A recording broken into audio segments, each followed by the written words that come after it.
terbuka.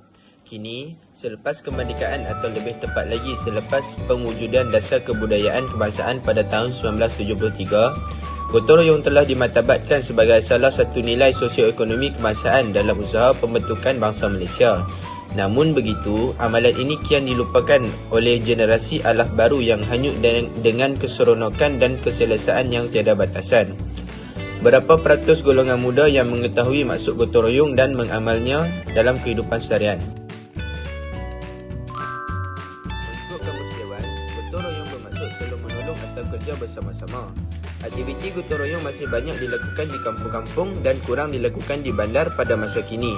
Pada pendapat kami, aktiviti gotong royong ini perlu dihidupkan kembali dalam masyarakat di negara ini untuk mengeratkan perpaduan di antara kaum. Manakala perpaduan bermaksud satu keadaan di mana rakyat dari pelbagai kumpulan etnik, agama dan wilayah hidup dengan aman sebagai satu bangsa yang bersatu padu dengan komitmen yang penuh kepada identiti kebangsaan berlandaskan kepada perlembagaan dan persekutuan rukun negara. Kaum bermaksud budaya dan bangsa yang dibawa oleh individu, manakala integriti nasional adalah satu proses dinamik untuk merapatkan masyarakat negeri dalam Malaysia, khususnya antara negeri-negeri Semenanjung dan negeri Sabah dan Sarawak. Sekarang saya nak bentang tentang objektif amalan gotong royong yang mempunyai 5 objektif amalan gotong royong. Yang pertama ialah mewujudkan hubungan silaturahim yang kukuh antara satu sama lain. Yang kedua ialah masyarakat akan hidup dalam keadaan yang harmoni dan sejahtera. Yang ketiga ialah negara akan menjadi lebih bersih kerana mempunyai sikap kerjasama antara pelbagai kaum seperti Melayu, Cina dan India. Yang keempat ialah mengenal pasti masalah aktiviti gotong royong semakin pudar pada masa terkini. Yang terakhir ialah sesuatu kerja akan diselesaikan dengan lebih cepat. Kemudian ialah kebaikan gotong royong. Melalui aktiviti gotong royong ini, ia telah mempunyai beberapa kebaikan. Yang pertama ialah ia dapat memudahkan kerja kita yang sedang lakukan. Hal ini demikian. Jika kita kerja bersendirian, kerja itu akan menjadi lebih berat berbanding bekerja dengan sekumpulan. Contohnya, penduduk kampung bekerja sama membersihkan kalangan kawasan yang kotor di kampung mereka. Yang kedua ialah menjimatkan masa dan tenaga seseorang semasa bekerja. Jika kita kerja berseorang, ia memerlukan masa dan tenaga yang banyak.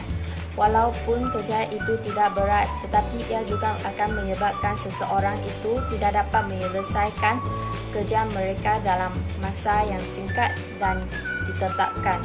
Contohnya, jika kita bekerja sama membersihkan kawasan, ia akan diselesaikan dalam masa yang singkat. Berbanding dengan seseorang pekerja itu, dia perlu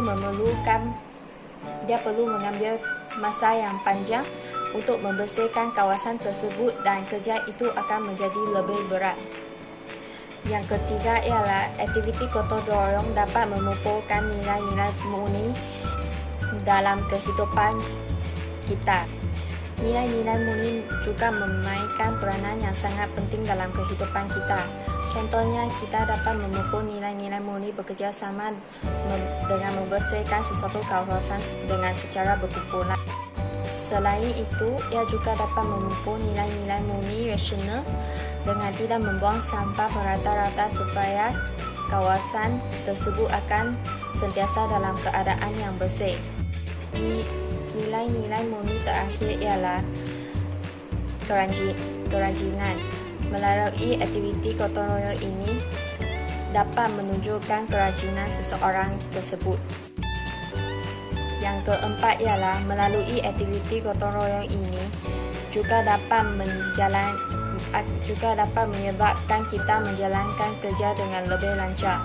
Contohnya, kita boleh berbincang sesama dengan orang lain sebelum menjalankan satu aktiviti supaya aktiviti itu dapat dijalankan dengan lebih lancar. Akhirnya, gotong royong juga boleh menjimatkan perbelanjaan kita.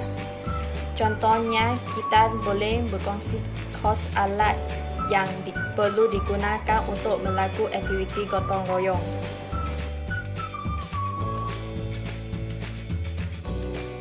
Bagi kepentingan gotong royong, yang pertama, perpaduan antara masyarakat harus kukuh untuk membolehkan negara pergi lebih jauh dalam lapangan dunia moden. Yang kedua, harus ada suatu aktiviti yang berguna untuk merapatkan persefahaman antara kaum itu dan tidak dapat dinafikan bahawa gotong royong mampu membentuk masyarakat yang kondusif. Yang keempat, dari semangat bantu-membantu dan bekerjasama membersihkan taman permainan, longkang maupun rumah ibadat akan wujud rasa kekitaan yang tinggi di antara kita. Yang keempat, gotong royong boleh merapatkan ahli masyarakat kepada nilai-nilai murni yang suci yang tidak ditemui di rumah maupun di pejabat. Yang terakhir, kesan positif gotong royong ini sebenarnya dapat membantu menangani gejala-gejala buruk dalam masyarakat seperti penagihan dadah dan juga kecurian.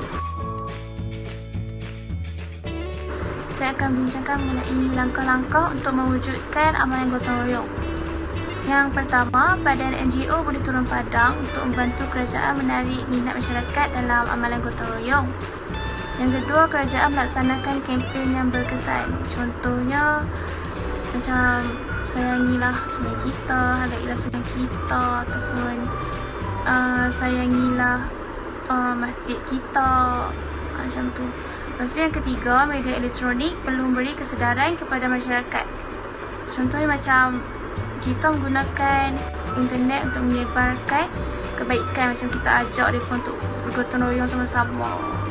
Lepas tu yang terakhir, ibu bapa berperanan dalam memupuk semangat kejiranan dalam kalangan anak-anak mereka untuk menyertai aktiviti gotong royong ini.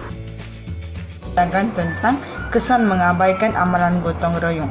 Kesan yang pertama ialah kesedaran diri dalam masyarakat, kaum akan berkurang. Yang kedua ialah silaturahim yang ingin dipupuk akan semakin terakis dengan perlahan-lahan. Kesan yang ketiga ialah ikatan silaturahim dalam kalangan masyarakat dan keluarga akan semakin terhapus.